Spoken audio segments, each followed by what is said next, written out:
And then this one right here as well. So, Alvarez comes out and says, I know for a fact Jon Moxley is portraying Russell Crowe in Romper Stomper. So you Google Romper Stomper and he's a neo-Nazi, right? And then, or Yahtzee, Neo-Yahtzee, we'll call it, because YouTube, I don't know how they are. But for real, I don't know right now. It's weird, okay? So, but Moxley to Danielson says, we tried your way. Diplomacy has failed. Today, I choose war, right? And then down here it says, when diplomacy ends, war begins. Adolf Hitler. So I'm sure he was loosely quoting the movie that Alvarez was talking about too. But what do you guys think that movie was loosely quoting, dude? They're Yahtzees in it, okay? So they're obviously it's Hitler, dude. So he also quoted Mussolini, and then Shafir's quoting some other movie. Now I think they're trying to play this off by just quoting movies, and that's my opinion. I think they're just kind of playing it off because people like me have gone, why the fuck are they leaning into this so hard? This white supremacist angle, whatever. I don't know. What are your thoughts on all that? Do you, Claudio also posted something that I didn't bookmark as well. Sorry. It was something like, I don't want to say Great White Hope, but it was some like, Great White something or like the White Tiger or something. It was a picture of Mark Stone. Or I don't know if Claudio posted it, someone posted it, but they're just leaning too much into this like Yahtzee-ism gimmick. And I don't know. I just think that's in poor taste. What say you, Husey? Yeah, in this day and age, that's really not the type of storyline that you should risk going after. But then the thing is, Moxley's one of these people. He just sort of gives off the vibe that he doesn't give a shit anymore, because as I'm sure you heard, he was in talks to leave for in 2022, and he was speaking to WWE about the Royal Rumble thing, and then Tony Khan's like, bam, 5-year contract for $4 million a year, and he's like, right, well, I'm staying. Do you guys hear that? Husey just told y'all what I've been telling y'all about Mox. Sorry, go ahead. Yeah, and Jon Moxley versus Bryan Danielson. It's like, who gives up? Like, that's what it's building to, right? Mox will retire Danielson. That's got to be what the story is, right? Yeah, but the thing about Danielson is kind of like if you've just seen recently, Aerosmith had to break up because they can't do it anymore. And it's like, yeah, no, you haven't been able to do it for over a decade. So when Danielson does be like, I'm going to have to give it all up, it's like, yeah, we know you've got Play-Doh for a brain. You've had multiple neck surgeries. You keep busting yourself open. You're an idiot. Meltzer on Twitter now crying about no outrage for NXT overrun like AEW receives. Yes, I have that in my Meltzer bookmarks.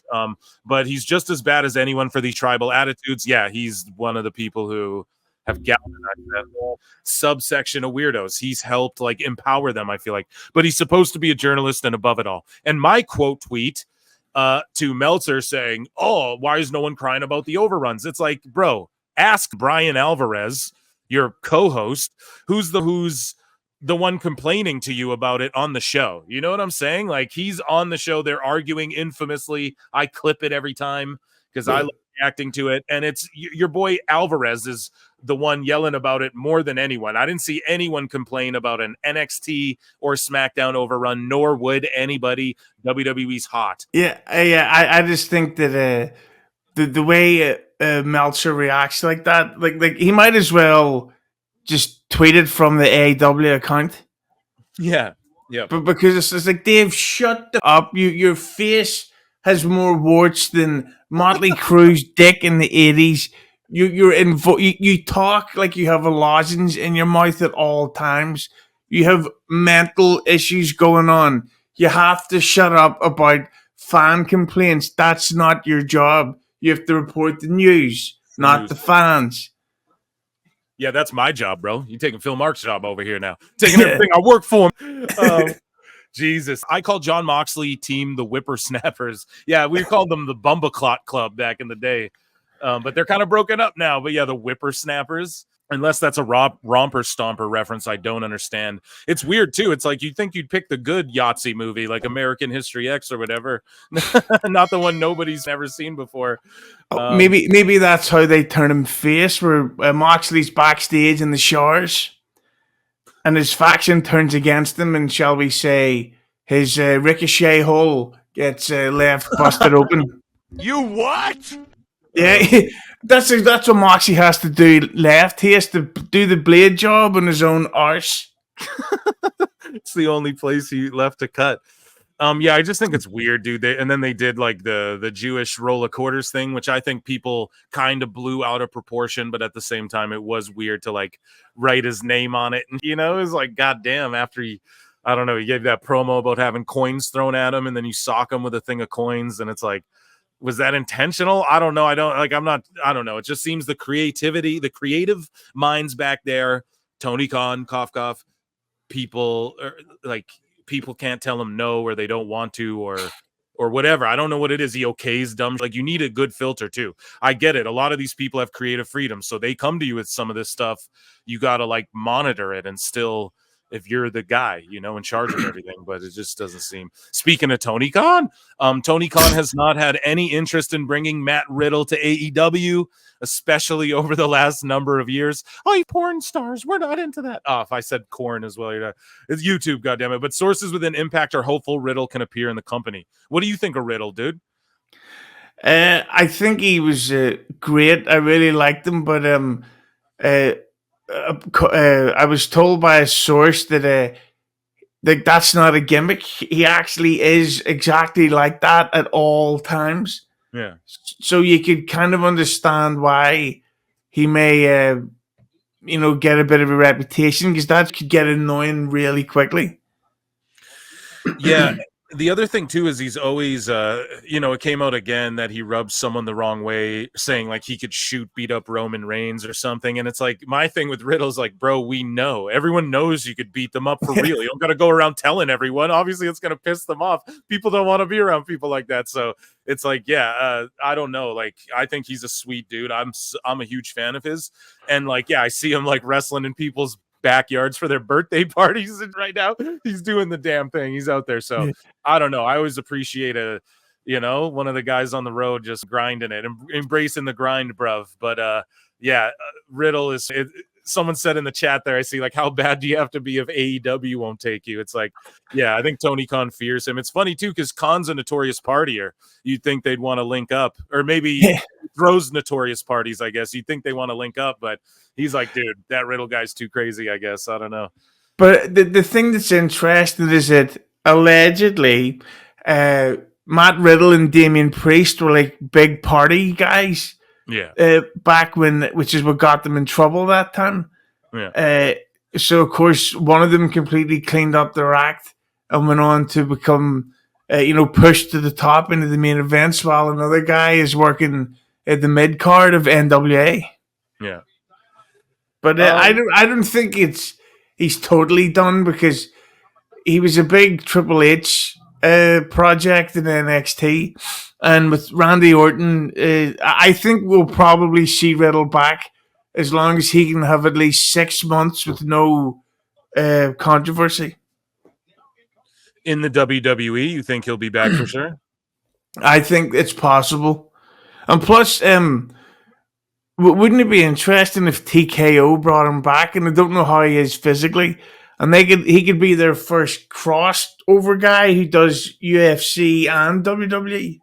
Yeah, dude, I know Dana White does not like Riddle, but and that's what makes me fear he might not come back, because you have Dana White in there like, see, I told you about this kid, like he can't stay clean because Dana roasted him infamously. But I agree with you, Riddle, I don't know how he is physically, but he could 100% have a go in the UFC and have a way better showing than Punk, obviously, if you just know anything about martial arts. I'm going to let Husey pick. I do two things. I roast Dave Meltzer. I roast the IWC sickos. I got these folders here, as you can see, if you're looking at the screen. They're filled with tons of fun stuff to react to. What do you prefer? You want to make fun of people in the internet wrestling community, or you want to make fun of Dave Meltzer? Let's get the sickos. Let's get the sickos. Okay, I love it. I love it. Here we go. This guy posted right here, that boy triple KKK be lying his ass off hard. Didn't he say that they were sold out for SmackDown on USA on live TV? Well, the tarps say otherwise. And this was a picture with Samoa Joe in the ring of SmackDown in 2017. So, yeah, yeah. See, the thing about that stuff is it's just like, why does it matter? Like all this tribalism has like that's what's caused AEW to struggle so much. The fans, there's one thing. There's being a mark. Like I would consider myself a mark. I'm definitely a lapsed mark, but I'm always going to be a mark. But these people, it's like, no, you need to calm down. It's true, dude. Especially the online ones, dog. Like, there's people online creating memes and photographs to help sway elections. That I can understand. Trying to make SmackDown look bad for a night. It's like, no, I'm sorry, you're wrong. TNA greater than AEW, hashtag Victory Road, a fan sign. This guy says, I will feel no sympathy for TNA or its fans when they get dissolved by TKO. Jesus Christ. Just as a cheap plug on Keeping 100, today we uploaded a video talking about how for upcoming shows, TNA is outselling AEW in ticket sales in certain markets. Let's go. Dude, I'm so happy for that. I've been shilling TNA since this show started like a year and 8 months ago or whatever it's at now. I've been shilling it hard, and yeah, I'm so happy that it like is rising from the ashes like a phoenix, as Dose would say. I am rooting for them so hard, and that's why I rooted for AEW so hard in the beginning. I was like, yes, get them, let's do it.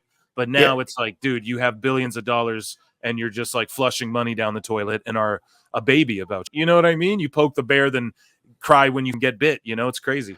Although I have heard that there's some sort of deal going on for the next WWE game, 2K25, that there would be an Impact DLC. Ooh. So that you could actually play their like gimmick matches and stuff, and maybe have like TNA classic characters like Abyss and stuff in the game. Let's go, dude. They need to do that. They need to do that, man, because you got all those guys working in the office too, Abyss, and he's like TNA legend, and then maybe, I don't know. I love that. My gamers, what's up, gamers in the chat? Okay. I've also heard about that. Yeah. I've also heard allegedly, because you see some gossip online, but you hear that there's going to be a Wolfpack DLC. So I don't know how that's going to work with Sting, whether he can for 2K25. Yeah.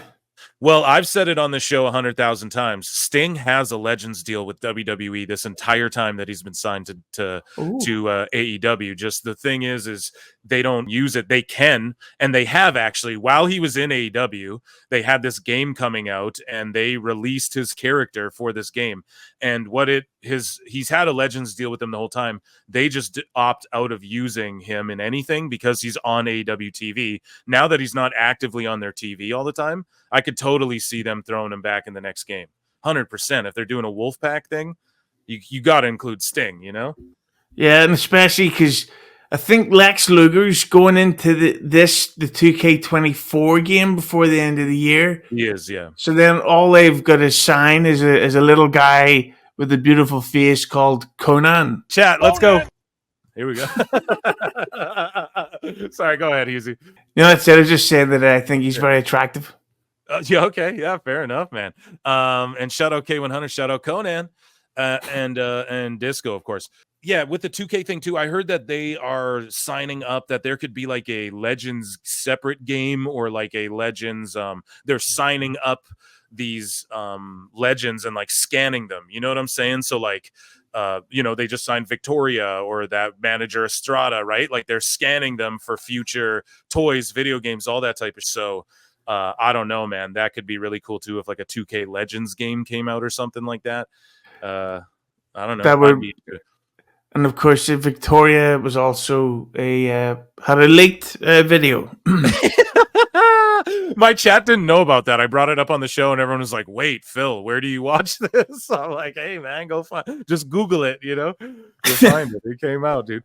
But yeah, dude, shout out TNA, doing great, and if they're involved in the next game, that is big moves for them, and I love that. I'm a TNA mark.